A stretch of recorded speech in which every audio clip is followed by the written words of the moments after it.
And we're starting to work our way up into some hills, very residential, as you did point out earlier on. So it's kind of wonder if this guy has a plan or if he's just taking roads at random. Right now, this car still moving very, very quickly up this very residential road with a lot of traffic on it this evening. Stu, I'm not quite sure what direction he's headed on Beverly. It looks like it may be east because it is east because he's getting into some hilly and sort of mountainous areas. And Susie had mentioned before the Rose Hills Memorial Park area. That's a big kind of hilly mountainous area where he's coming from West Whittier.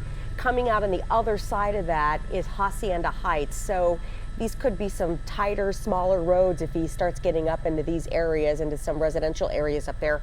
Hopefully that's not going to be the case.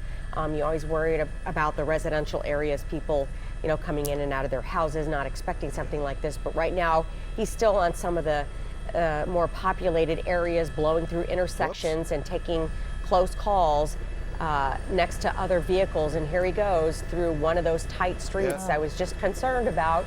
And he's going up a residential area. He continues to appear to be climbing up these hilly residential areas, Stu.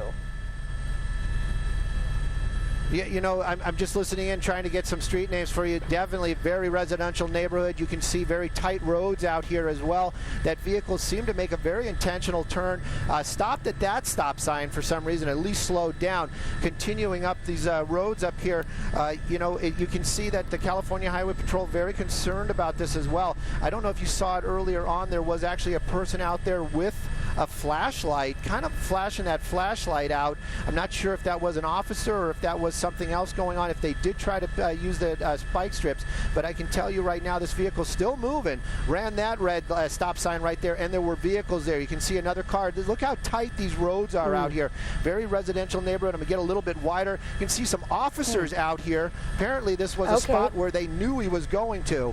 So you can see officers out there with their weapons out. That vehicle surrounded. This guy basically has got his hands up right now. Little surprise for him there. Supposedly he was coming to this address. It does appear that they knew where he was going.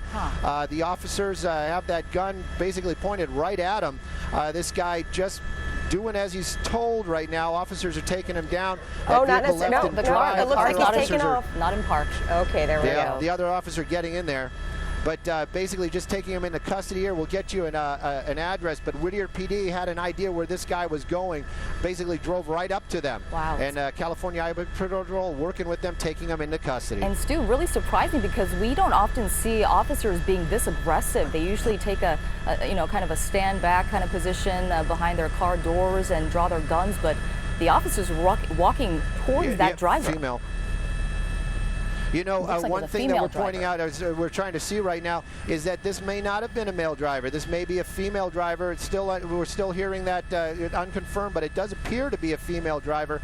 And every division or every station or every office, every police agency has their own rules and regulations on how they handle things. Whittier obviously a little bit more aggressive with their stance on pursuits and how to handle them. They basically were waiting here for this guy, guns drawn. And they really took this in, took their hands on, basically brought this pursuit to an end.